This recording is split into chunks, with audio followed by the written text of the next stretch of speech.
Shalom saudara, ini update terbaru dari video kemarin yang saya bahas di channel ini. Bagi saudara yang belum melihatnya juga bisa mengecek di video sebelum ini.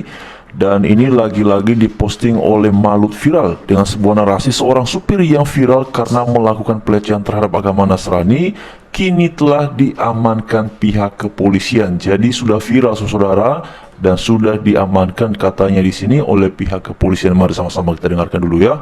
Ini ada juga cuplikan videonya di sini seperti yang ada di layar. Oke, ngomong sendiri aja. Minta maaf. Tadi itu kan ada minta maaf.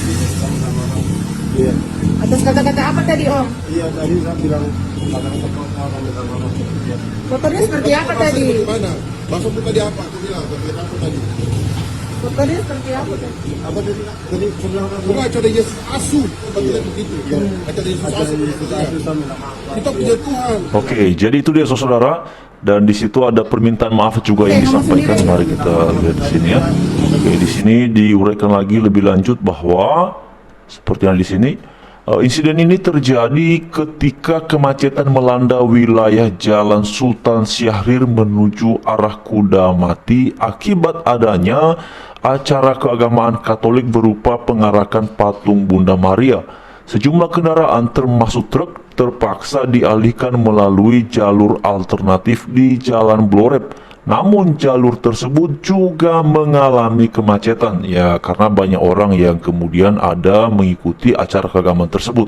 Kemudian di jalur tersebut juga mengalami kemacetan dan memaksa pengendara untuk memutar arah melalui Jalan Cikombong menuju Kelapa Lima. Jadi ada peralihan arus ya saudara sekalian, peralihan arah. Lalu kemudian dalam situasi itulah menurut saksi mata yang juga merupakan sesama sopir terdengar seorang yang mengemudi truk berteriak dengan nada keras, mutar balik itu ada acara Yesus ASU. Nah itu yang kemudian viral kemarin saudara. Juga ada satu lagi videonya itu saudara bisa mengecek di video sebelum ini. Ucapan itu terdengar jelas oleh sejumlah pengendara lain yang berada di lokasi. Salah satu saksi kemudian menghentikan sopir tersebut untuk meminta pertanggungjawaban atas kata-kata yang dinilai menghina Tuhan Yesus dan melukai perasaan umat Kristen. Menanggapi kejadian ini, masyarakat Merauke mengeluarkan pernyataan resmi yang mengecam keras tindakan tersebut.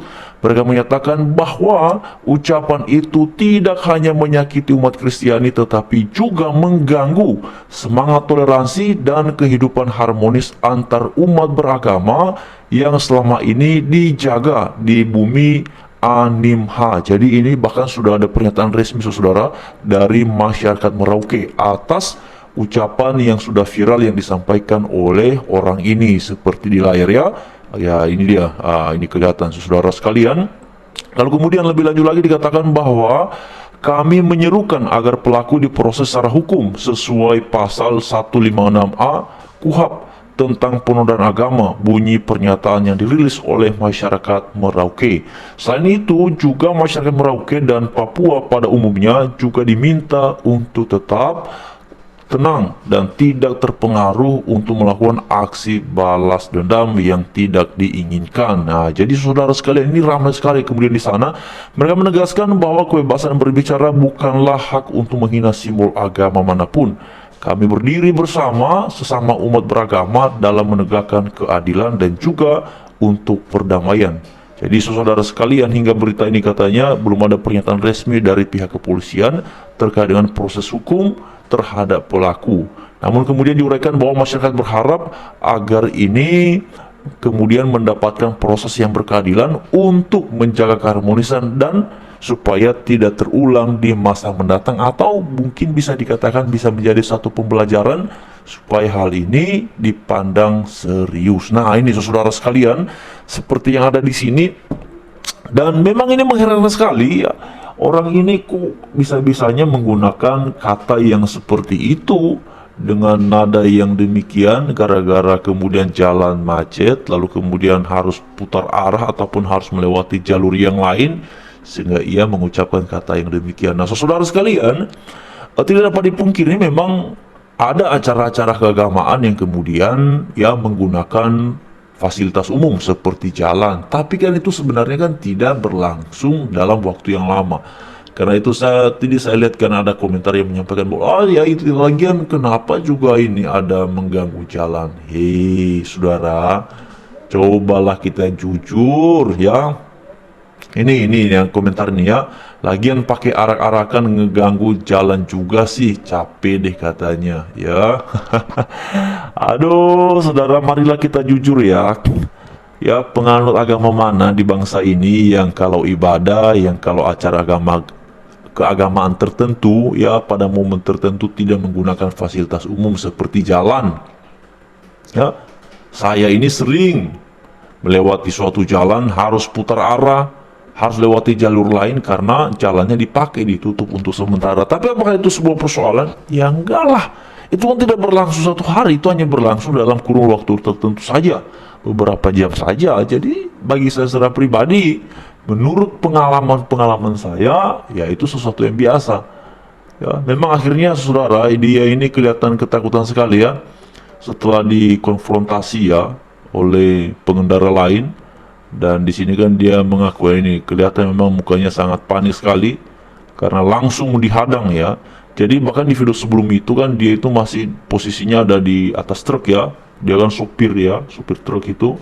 Jadi dia masih di situ lalu dihentikan kemudian ya karena dimarahin ya sama warga yang merekam.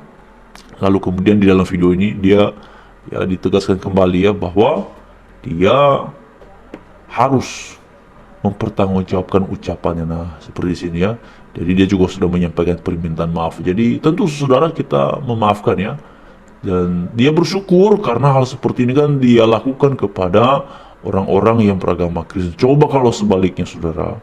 Ya coba kalau orang-orang Kristen yang mengucapkan kata-kata yang sama tetapi diarahkan kepada keyakinan yang lain. Ya wah ini yang berbeda. Wah itu bisa panjang sekali Bapak Ibu kisahnya. Mungkin bisa berbab berjilid-jilid kisahnya itu. Jadi semoga ini menjadi pembelajaran yang berharga dan serius untuk siapa namanya nih. Saya nggak tahu siapa namanya ini saudara. Tapi orang yang ada dalam video ini supaya dia belajar untuk lebih hati-hati. Tapi saya menganggap ya, saya menduga kenapa kemudian dengan spontan dia mengatakan seperti itu. Dan memang ini kan berarti dia itu pada dasarnya nggak suka saudara.